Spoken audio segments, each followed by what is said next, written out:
ये हिस्ट्री का class second हो गया, दूसरा दिन। हम लोग इसमें ब्राह्मण ग्रंथ, वेदांग, पुराण ये सब देखेंगे। ये काफ़ी इम्पोर्टेंट वीडियो होने वाला है। इसी तरह का सीरीज डेली चलते रहेगा। ये सभी एग्ज़ामों के लिए इम्पोर्टेंट होगा, खास करके बीपीएससी, दरोगा।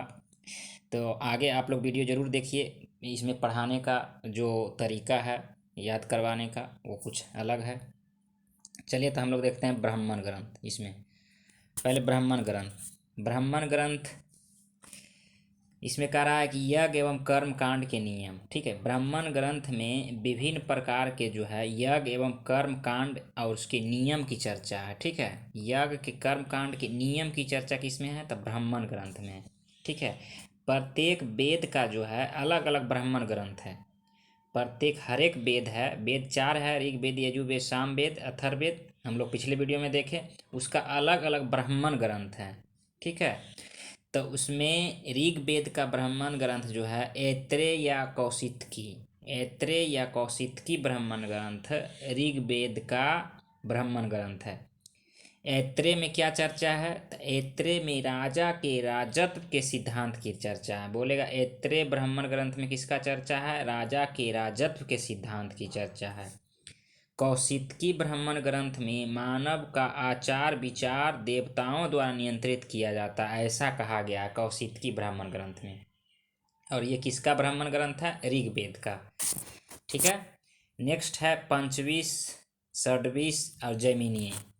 तो पंचवीस, षड्वीस और जैमिनीय जो है ये सामवेद का ब्राह्मण ग्रंथ है। पंचवीस, षड्वीस, जैमिनीय जो है ये सामवेद का ब्राह्मण ग्रंथ है।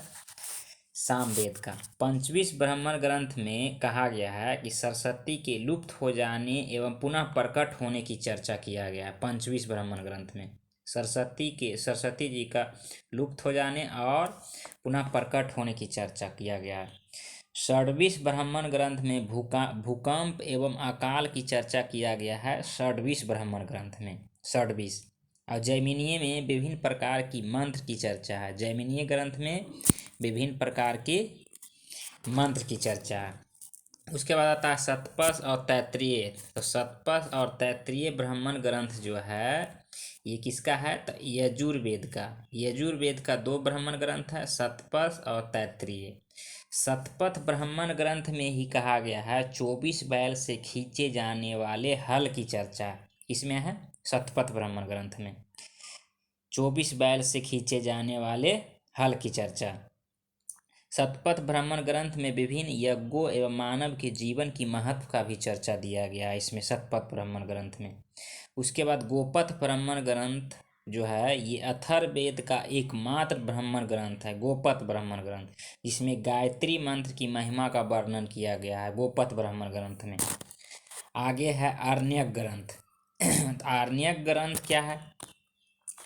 आरण्यक ग्रंथ जो है इसकी रचना जो है पूछेगा तो इसकी रचना, आरण्यक की रचना जंगल में किया गया। इस ग्रंथ का विषय वस्तु जो है आध्यात्मिक ज्ञान एवं चिंतन करना। ठीक है, इसकी रचना जंगल में किया गया है। अथर्ववेद का एक भी आरण्यक ग्रंथ नहीं है। ठीक है, बाकी 3 वेद का आरण्यक ग्रंथ है, ऋग्वेद, यजुर्वेद, सामवेद। और अथर्ववेद का आरण्यक ग्रंथ पूछेगा है तो नहीं है, शेष 3 वेद का आरण्यक ग्रंथ है। अब आते हैं उपनिषद। तो उपनिषद में किसकी चर्चा है? तो उपनिषद का अर्थ ही होता है गुरु के समक्ष बैठकर रहस्यमय ज्ञान प्राप्त करना। गुरु के समक्ष बैठकर रहस्यमय ज्ञान प्राप्त करना उपनिषद के बारे में कहता है। ठीक है, उपनिषद ग्रंथ में जो है आत्मा और परमात्मा तथा संसार के प्रचलित विभिन्न दार्शनिक पक्ष की चर्चा इसमें है। उपनिषद में जो है आत्मा परमात्मा तथा संसार के प्रचलित विभिन्न दार्शनिक पक्ष की चर्चा। बोलेगा दार्शनिक पक्ष की चर्चा कहाँ है? तो उपनिषद में है। भारतीय दर्शन का जन्म स्थल ही उपनिषद को कहा जाता है। बोलेगा भारतीय दर्शन का जन्म स्थल क्या है? तो उपनिषद है। उपनिषद टोटल कितना है? तो 108 वो उपनिषद है, जिसमें 13 उपनिषद जो है प्रमाणिक है। 13 उपनिषद क्या है? प्रमाणिक है। भारत का राष्ट्रीय वाक् सत्यमेव जयते जो है, जो मुंडकोपनिषद से लिया गया है। ठीक है। मुंडकोपनिषद अथर्ववेद का उपनिषद है। ये मुंडकोपनिषद जो है ये अथर्ववेद का ही उपनिषद है। अब मुंडकोपनिषद किसका उपनिषद है? तो अथर्ववेद का उपनिषद है। और सत्यमेव जयते कहाँ से लिया गया है? तो मुंडकोपनिषद से लिया गया है। आइए पुराण देखते हैं। पुराण की कुल संख्या कितना है? तो पुराण की संख्या कुल 18। पुराणों की रचना किसने किया था? लोमहर्ष ऋषि और उग्रसर्वा, उसके पुत्र थे उग्रसर्वा और लोमहर्ष ऋषि इसकी रचना की। ठीक है। सबसे प्राचीन पुराण बोलेगा तो मत्स्य पुराण। मत्स्य पुराण सबसे प्राचीन पुराण है, जिसमें विष्णु के 10 अवतार की चर्चा किया गया। विष्णु भगवान के 10 अवतार की चर्चा किसमें? मत्स्य पुराण में। इसमें सातवाहन वंश के बारे में भी जानकारी मिलता है। सातवाहन वंश की जानकारी किसमें? मत्स्य पुराण में। वायु पुराण में किसकी जानकारी मिलता है? वायु पुराण में गुप्त वंश की जानकारी मिलता है, वायु पुराण। विष्णु पुराण में मौर्य वंश के बारे में जानकारी मिलता है। विष्णु पुराण में मौर्य वंश के बारे में जानकारी। अब देखते हैं वेदांग।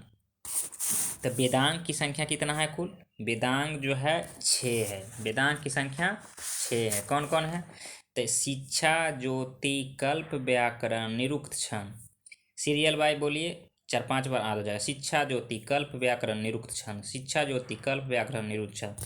अब दरोगा में पूछ लिया जाता है इसके बारे में कि कौन क्या कहता है। ठीक है। तो व्याकरण मतलब होता है मुख। व्याकरण मतलब क्या होता है? मुख। व्याकरण मतलब मुख। ठीक है। व्याकरण मतलब क्या हुआ? मुख। प्राचीन व्याकरण कौन सा है? तो प्राचीन व्याकरण ग्रंथ है अष्टाध्यायी। प्राचीन व्याकरण ग्रंथ कौन सा है? अष्टाध्यायी। जिसके रचनाकार कौन है? पाणिनि। अष्टाध्यायी के रचनाकार पाणिनि। इसी अष्टाध्यायी के रचनाकार कौन है? पाणिनि। अब ये अष्टाध्यायी पे ही पतंजलि नामक विद्वान ने महाभाष्य नामक टिप्पणी लिखे थे। पतंजलि नामक विद्वान जो है अष्टाध्यायी नामक व्याकरण ग्रंथ पे ही महाभाष्य नामक टिप्पणी लिखे थे। मतलब इस ग्रंथ पे टिप्पणी लिखे थे कौन? पतंजलि। ठीक है। शिक्षा, ज्योति, कल्प, व्याकरण, निरुक्त, छंद। तो व्याकरण देखे थे। उसके बाद हम देखते हैं ज्योति। ज्योति मतलब होता है आँख। ज्योति मतलब क्या होता है? आँख। ज्योति मतलब आँख।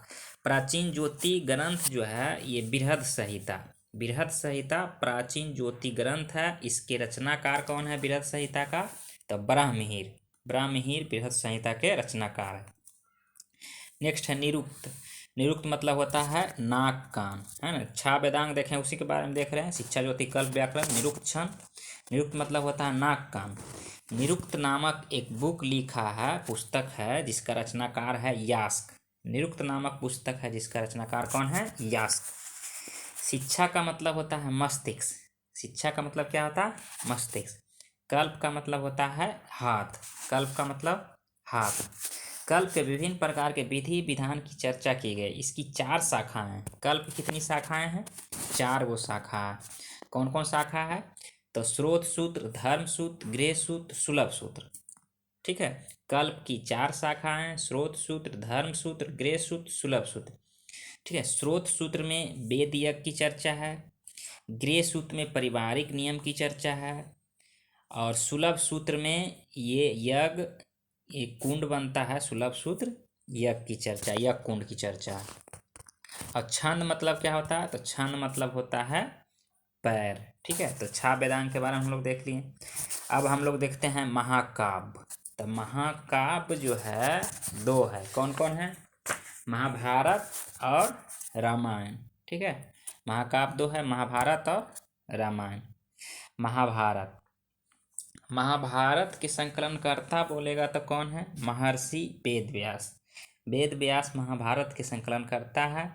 ठीक है। महाभारत के संकलन करता है। इसे 5वें वेद की उपाधि दिया गया है। ठीक है। महाभारत को 5वें वेद की उपाधि दिया गया है।